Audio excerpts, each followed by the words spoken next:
cherchons à les voir même une année. Mais entre-temps, on prie pour lui. Pour qu'on ait ces temps-là, que Dieu nous ferait ces chemins-là. Quand Dieu vous envoie, Dieu vous ferait les chemins. Et quand il y a des barrières, parce qu'il y a eu des barrières 3 mois durant, vous le cherchez, se faisait pas voir. Il fallait alors aller exploser sur les lieux publics et puis proférer des paroles comme cela. Non, pas jusque-là. Et sous les champs.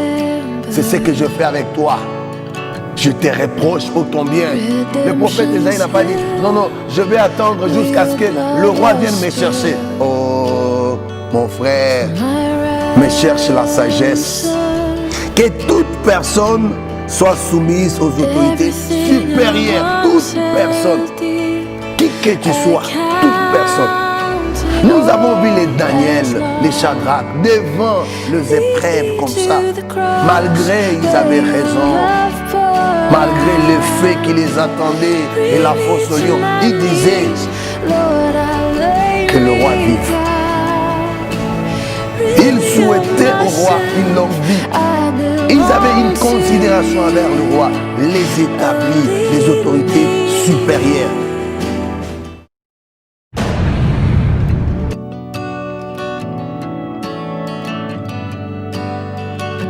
Les conservateurs de vraies valeurs chrétiennes. L'objectif est d'amener les gens de ténèbres à la lumière. Et n'oubliez pas de cliquer sur la clochette et de partager. Que Dieu vous bénisse. Merci pour votre attention. Bonjour, bonsoir, bien-aimés dans les Seigneurs et peuple congolais, de partout où vous nous suivez. Je vous bénis dans le nom merveilleux du Seigneur Jésus-Christ. Moi, c'est votre humble serviteur, le révérend Gerclade Caleb et Lelikia de Lubumbashi, en RDC. Encore une fois, que le Seigneur vous bénisse. Vous êtes dans votre émission que vous aimez bien, les conservateurs de vraies valeurs. Et aujourd'hui, nous allons parler sur quelque chose qui fait l'actualité de tout Congolais et le monde entier. Dans notre pays, il y a une situation que tout le monde est en train de vivre, qui aujourd'hui est devenue une menace permanente à l'Église corps de Christ. Pourquoi? Parce qu'il y a un certain nombre de dieux que nous respectons bien, et un homme de Dieu dont on a tous apprécié le travail, mais qui quelque part a manqué un peu de sagesse, et par cela l'Église corps du Christ est menacée, voire même les hommes de Dieu, tous dans les mêmes sacs. Pourquoi? Parce que dans son langage, la sagesse n'avait pas été trouvée. Et voilà, aujourd'hui, je viens pour essayer un peu de parler de manière à retourner l'homme de Dieu à sa place, de sorte que l'homme de Dieu sache les rôles qu'il est appelé à réaliser, à accomplir en tant que tel, de manière à éclairer le monde, de manière à sauver le monde par sa parole. Merci encore une fois. Et il s'agit bien sûr d'un homme de Dieu, comme je venais de vous dire, qui a reçu de sa manière un parler de Dieu, une prophétie concernant l'autorité de la République, l'autorité du Congo, l'autorité du pays.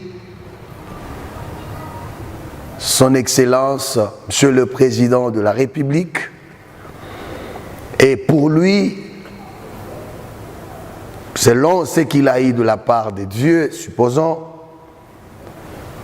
le Président de la République devait le chercher pour avoir, l'ainsi dit, les seigneurs de sa part, au cas où il n'allait pas voir l'homme de Dieu, il mourrait selon lui. Il va mourir selon lui dans 2 ans. Gloire au Seigneur. Bien-aimé, on ne se moque pas de Dieu. Bien-aimé, nous ne pouvons pas réduire Dieu. Nous ne pouvons pas vraiment réduire l'Église. Christ est mort pour que l'Église soit puissante, que l'Église soit forte. Christ n'est pas mort et ressuscité pour que l'Église soit une menace ou que l'Église devienne une faiblesse. Et d'ailleurs, vous savez qu'il a dit à Pierre, sur cette pierre, je bâtirai mon Église et les portes du séjour des morts ne prévaudront pas contre elle. Oui, quand il dit que les portes ne résisteront pas contre elle, ça veut dire l'Église c'est une puissance. Même la mort ne peut rien contre l'Église. Et aujourd'hui nous voyons, parce que cet homme de Dieu a mal donné la prophétie, a mal procédé, nous voyons des hommes de Dieu qui ne savent pas prier, parce qu'il y a de citoyens qui viennent pour détruire des églises, piller des églises, brûler les églises, et tuer même les hommes de Dieu. On n'est plus en paix parce que vous n'avez pas bien manipulé votre langage. Moi qui vous parle, je vais encore revenir sur ma présentation. Je suis un chrétien assidu, baptisé. J'ai reçu Jésus depuis 1997 que j'ai été baptisé moi dans l'église sec par mon papa que j'aime bien, le révérend pasteur Richard Ilunga Nkusu, et mon père spirituel Symphorien Kabamba Tchunza. Et je ne peux pas accepter qu'aujourd'hui l'église sec devient les cibles des gens parce qu'il y a quelqu'un qui n'a pas bien modéré son langage. Je me tiens là comme serviteur de Dieu, je me tiens là comme frère en Christ pour défendre l'église. Bien-aimés, je m'adresse d'abord à vous, serviteurs de Dieu, vous qui avez reçu cette prophétie-là. Je suis votre collègue, je suis votre frère. Ce n'est pas comme ça que la parole de Dieu nous demande à agir vis-à-vis de nos dirigeants, vis-à-vis de nos autorités. C'est une autorité établie par Dieu. Vous savez, ça n'a pas commencé avec vous. Recevoir les messages de la part de Dieu pour les hommes qui nous dirigent, pour les autorités, ça n'a pas commencé avec vous. Ça a commencé depuis longtemps. Nous avons vu Moïse. Quand Dieu a parlé avec lui pour qu'il aille s'adresser à Pharaon, Moïse n'est pas allé, je ne sais pas, dans une cité donnée ou je ne sais pas, dans une communauté, et il a commencé à donner les messages à tout le monde. Voilà, si Pharaon ne vient pas me voir ici, et il va mourir, la mer rouge va l'engloutir et tout ça. Non, Dieu, quand il donne à quelqu'un un message, et Dieu prépare les chemins pour cette personne-là, pour que les messages parviennent à l'autorité. Et vous-même, vous savez que c'est Moïse, malgré qu'il était chassé de chez Pharaon, mais Moïse avec son frère Aaron, ils ont fait le pied pour aller chercher les rois. Et voir les rois, ce n'était plus facile pour Moïse, parce que c'était quelqu'un qui était chassé, et le roi ne voulait plus le voir, le revoir. Et Moïse, malgré toutes ces barrières-là, il a fourni l'effort d'aller voir Pharaon. On ne sait pas combien de jours ça lui a pris, on ne sait pas combien de mois, parce que dans la Bible, on ne peut pas nous détailler tout ça, mais on sait quand même qu'il y a eu même 1 heure, même 2 heures, même 1 jour, même 3 jours. Il y a eu ces jours-là et ces temps-là pour que les messages parviennent à Pharaon. Mais c'est Moïse qui est allé vers Pharaon. Ce n'est pas Pharaon qui est allé chercher Moïse parce que Dieu l'avait appelé. Non, c'est pas comme ça, serviteur de Dieu. C'est une erreur. Et nous ne pouvons pas accepter. Je réponds, en tant que pasteur, je suis apôtre. Je suis prophète comme toi. Et je suis visionnaire. Je ne suis pas un gamin dans les choses de Dieu. J'ai assez de l'expérience avec le Seigneur. Il faut user de sagesse quand Dieu vous donne un message. Paul n'a-t-il pas dit aux Corinthiens que quand tu prophétises, use aussi d'intelligence dans ta prophétie. Que celui qui prophétise, prophétise avec intelligence. Et l'intelligence, c'est savoir faire. Distinguer, discerner ce qui est bien de ce qui est mal. Bien que c'est la parole de Dieu, la prophétie, mais l'intelligence n'est pas exclue quand même.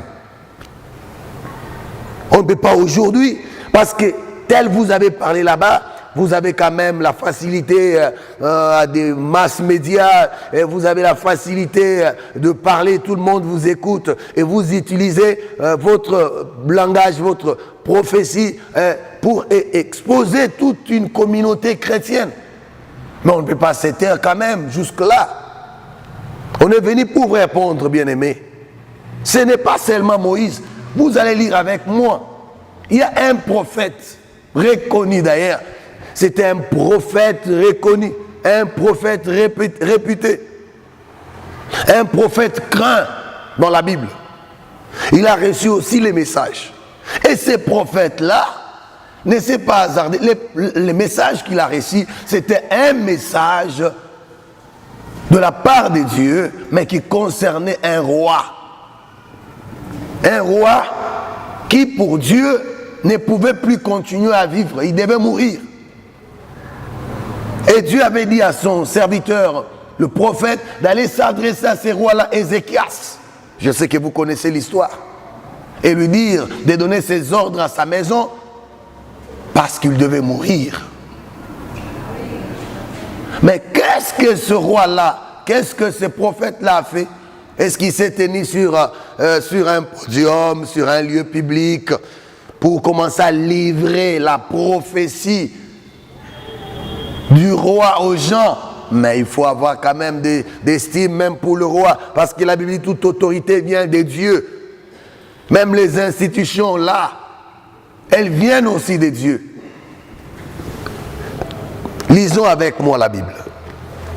Ésaïe chapitre 38,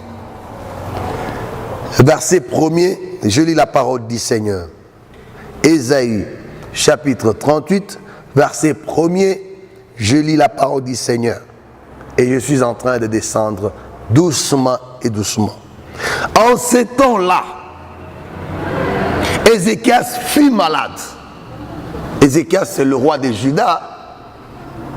En ces temps-là, il était roi de Juda. Aujourd'hui, on peut dire président. Une autorité établie. En ces temps-là, Ézéchias fut malade à la mort. Le prophète Ésaïe, Ézéchias tournant son visage contre le mur, le roi Ézéchias, après avoir entendu le message d'un prophète qui est venu le chercher, il ne s'est pas levé contre lui. Ça, c'est la garantie de Dieu envers ses serviteurs qu'il envoie voir le roi, les hommes établis en dignité. Dieu les protège pour qu'ils transmettent le message. Dieu convainc même pour qu'on ne touche pas à son oin. Le roi Ézéchias, quand il a entendu le message, la Bible dit, il tourna son visage. Alléluia. Que Dieu vous bénisse. Ézéchias tourna son visage contre le mur et pria l'Éternel. Il disait, de grâce, Éternel, souviens-toi donc de moi. Souviens-toi donc que je marchais devant ta face avec fidélité et intégrité de cœur. Et je fais ce qui est bien à tes yeux. Et Ézéchias répondit de pleurs abondants. Alors la parole de l'Éternel fut adressée à Ésaïe en ces mots. Va, dire à Ézéchias, ainsi parle l'Éternel, le Dieu de David, ton père. J'ai entendu ta prière. J'ai vu tes larmes. Voici que j'ajoute 15 années à tes jours. Je te délivrerai, ainsi que cette ville, de l'emprise du roi d'Assyrie. Je protégerai cette ville. Amen. Peuple de Dieu. Ça, c'est un roi reconnu. Ézéchias, un grand roi. Vis-à-vis d'un prophète reconnu, le prophète Ésaïe. Il a eu les messages, et pas n'importe quel message, un mauvais message. Le message qui annonçait la mort prochaine du roi. Ézéchias n'a pas dit, plutôt Ésaïe n'a pas dit, non, non, le prophète Ésaïe n'a pas dit, non, non, je vais attendre jusqu'à ce que le roi vienne me chercher. Oh, mon frère, ne te contente pas seulement, dis donc, de prophétie, mais cherche la sagesse pour utiliser bien la prophétie. Lis bien la Bible et tu verras qu'un prophète n'est pas un Dieu ou un petit Dieu, mais un prophète, c'est un représentant de Dieu. Bien sûr, un prophète mérite le respect, la considération, mais les prophètes, comme Dieu, il va toujours vers les hommes. Et même quand dans les jardins d'Éden, quand Adam et Ève ont péché contre Dieu, Dieu est resté dans les cieux. La Bible dit, Dieu les a suivis dans les jardins.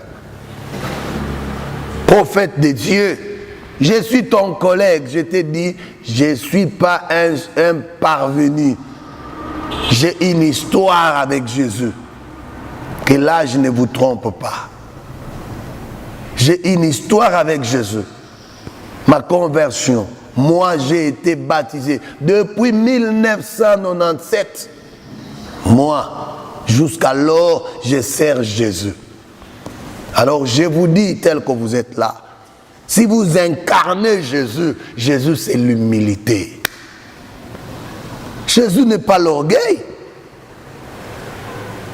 Mais quand l'homme a péché dans les jardins, c'est que je disais, Dieu est allé vers l'homme. La Bible dit, Dieu cherchait l'homme dans les jardins. Où es-tu, Adam? Mais aujourd'hui, supposons que ce que tu dis là, c'est vrai. Mais le président, c'est le fils de Dieu. C'est l'enfant de Dieu aussi. Mais nous devons le chercher parce que c'est notre travail. Si Dieu qui est Dieu cherche ses enfants, mais nous alors, ses serviteurs. La Bible dit, un berger avec ce brebis, s'il arrivait à constater qu'il y a une qui manque, il va laisser le 99 pour aller chercher la seule là qui est perdue. Voilà l'exemple que nous devons, nous en tant que serviteurs de Dieu, prophètes, nous devons donner au monde. Mais quand tu te mets là, non, que le président vienne me chercher, que le roi vienne me voir, si pas il va mourir. Mais ça, c'est quel Dieu? Un serviteur de Dieu, il est constaté, il est remarqué par sa vie, son caractère. Tu dois être humble, doux, pour attirer les gens vers toi. Dieu a tant aimé le monde qu'il a donné son Fils unique. Il n'a pas dit que les gens viennent vers le Fils, mais il a donné le Fils unique.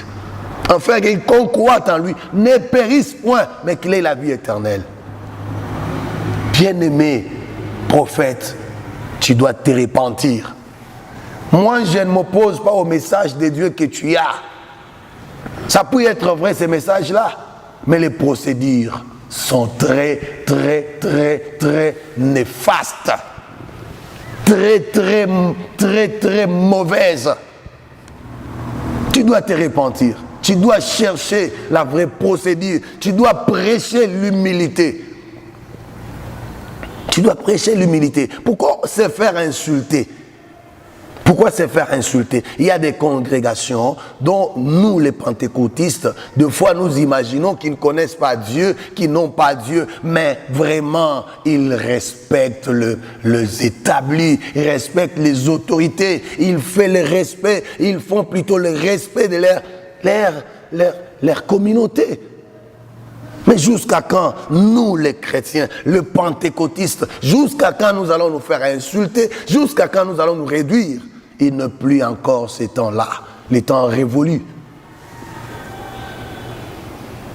Nous ne sommes plus à cette époque-là, les choses ont changé. J'aimerais te lire quelque chose pour que tu saches qui est l'autorité. Ça vient de ta Bible, je pense que tu lis cette Bible. Tu n'as pas d'autre livre, c'est la Bible que nous devons tous enseigner. Lisons d'abord quelque chose. Nous sommes en Romains chapitre 13, verset 1er. La Bible dit ceci: que toute personne soit soumise aux autorités supérieures. Toute personne, qui que tu sois, toute personne.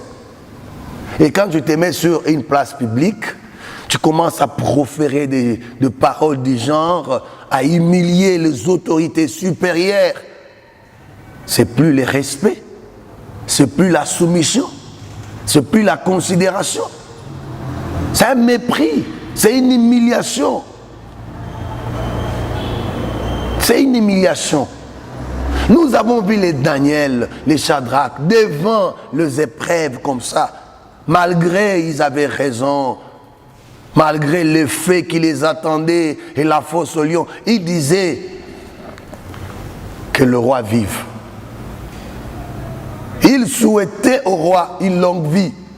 Ils avaient une considération envers le roi, les établis, les autorités supérieures. Alors ce n'est plus le cas aujourd'hui. Quel genre d'église vous êtes? Quel genre de prophète vous êtes? Connaissez-vous ce que vous enseignez? L'appliquez-vous vous-même? Et pourquoi vous voulez prendre la place de Dieu? Lui-même Dieu qui est humble, qui est venu vers les hommes.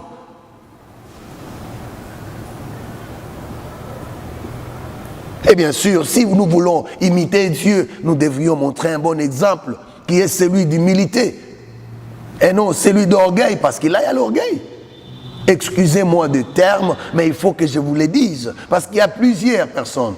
Aujourd'hui, là, il y aura des degrés, par exemple, qui seront prises. Allez, des églises, on va fermer. Allez, tout ça. Sur base de qui? De ton message, sur base de toi. Parce que tu n'as pas usé la sagesse dans ton message. Tu dois te repentir. J'ai beaucoup de considération, beaucoup de respect, mais tu es un collègue. Paul, quand il a vu que Pierre était dans l'erreur, il n'a pas attendu demain, il l'a reproché sous les champs. C'est ce que je fais avec toi. Je te reproche pour ton bien. Tu dois aller te tenir sur les mêmes places publiques pour te repentir, corriger tes mots. Tu es un homme que l'on respecte et on t'aime bien et tu donneras un bon exemple aux autres qui nous suivent, aux autres qui sont en train de venir. La Bible dit que toute personne soit soumise. Quand on dit toute personne, on n'enlève aucune. Toute personne soit soumise aux autorités supérieures, car il n'y a pas d'autorité qui ne vienne de Dieu.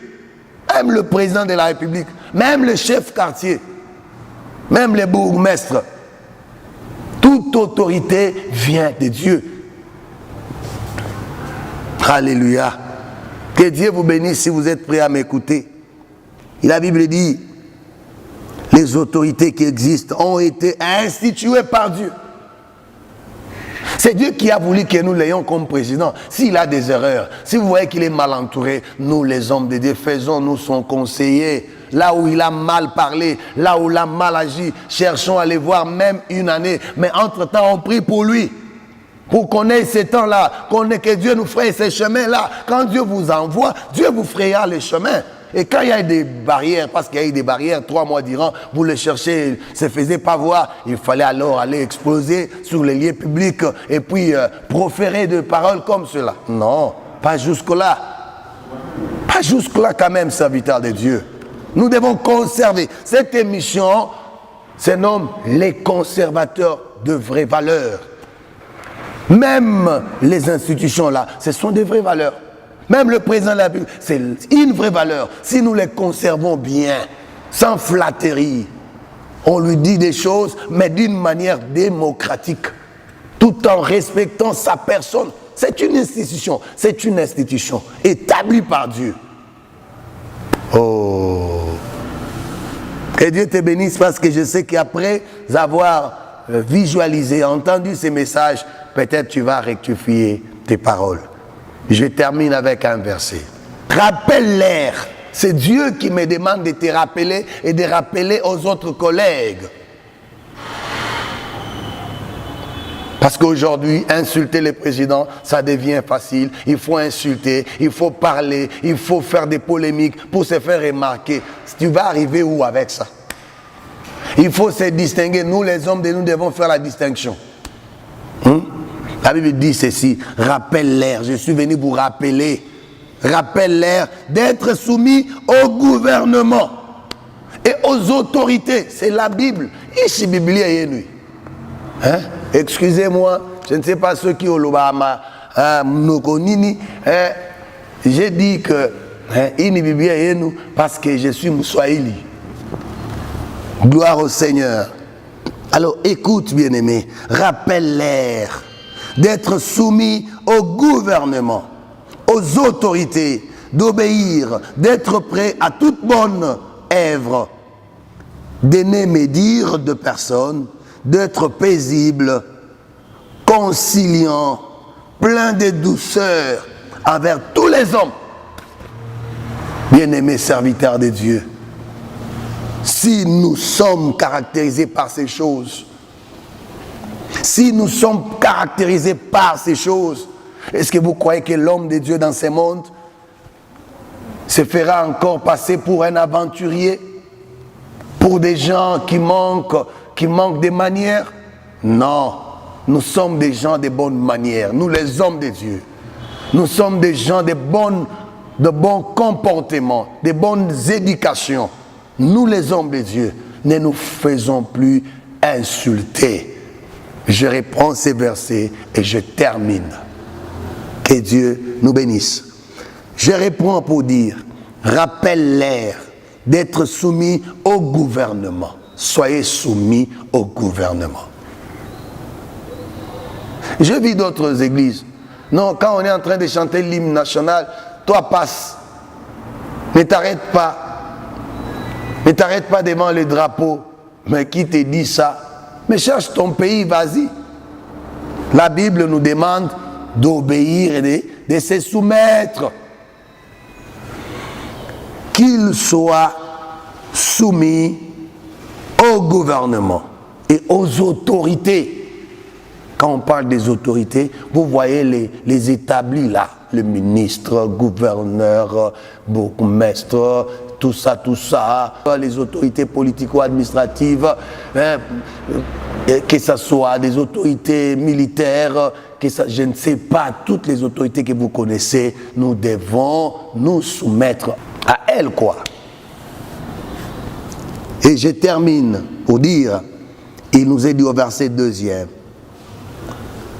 d'abord, toujours le même verset, on dit d'obéir, nous devons obéir, d'être prêts à toute bonne œuvre. Ce que nous posons, ce que vous venez de poser là, de publier là. Et vous avez même le temps de continuer à répondre et de continuer à publier. Taisez-vous seulement, cherchez comment vous repentir. Allez-y chercher cet homme-là, il est là pour tout le monde. C'est notre président, c'est notre autorité établie. Allez-y le chercher, il va vous écouter. S'il faut lui parler, parlez-lui plutôt comme ça. Et il va vous écouter. Soyez prêts à toute bonne œuvre. Et on dit, de ne médire de personne, d'être paisible, soyez des gens paisibles.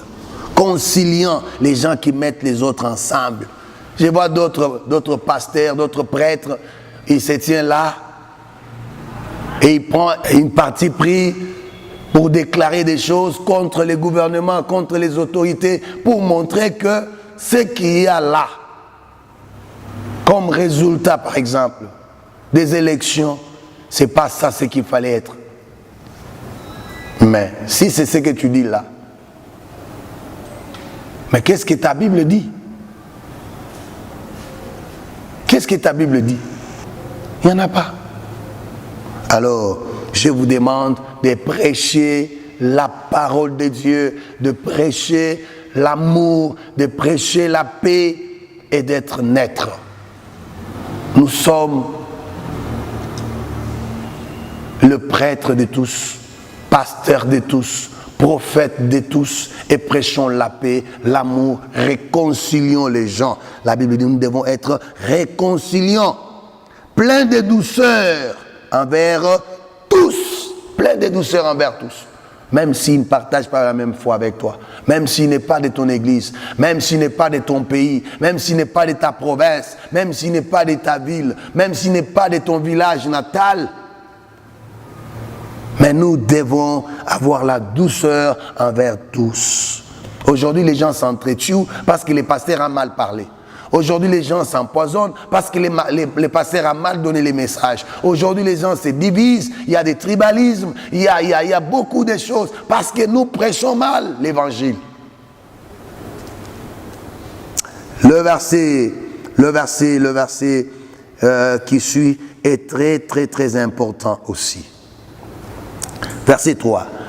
Car nous aussi, nous étions autrefois insensés, désobéissants, égarés, asservis à toute espèce de désirs et de pensions, vivant plutôt dans la méchanceté et dans l'envie aux dieux, et nous haïssant les uns les autres.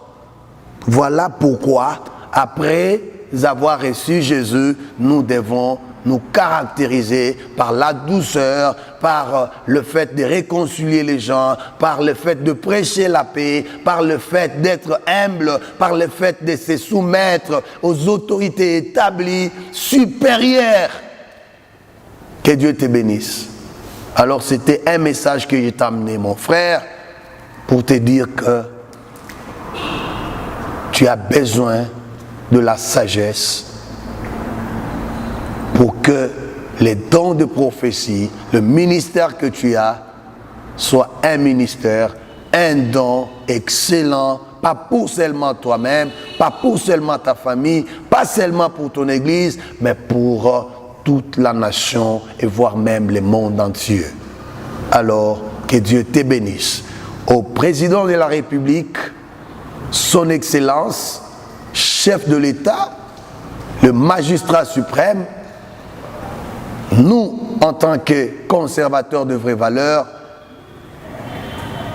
nous venons auprès de vous présenter nos excuses pour ces dérapages dans les langages de notre collègue et nous vous promettons de travailler ensemble pour le bien de notre nation et que Dieu vous bénisse, que Dieu bénisse notre pays, la RDC, la République démocratique du Congo, mon pays. Mungu amibariki, Nzambe apambola bino, Nzambi anubenesha. Au revoir.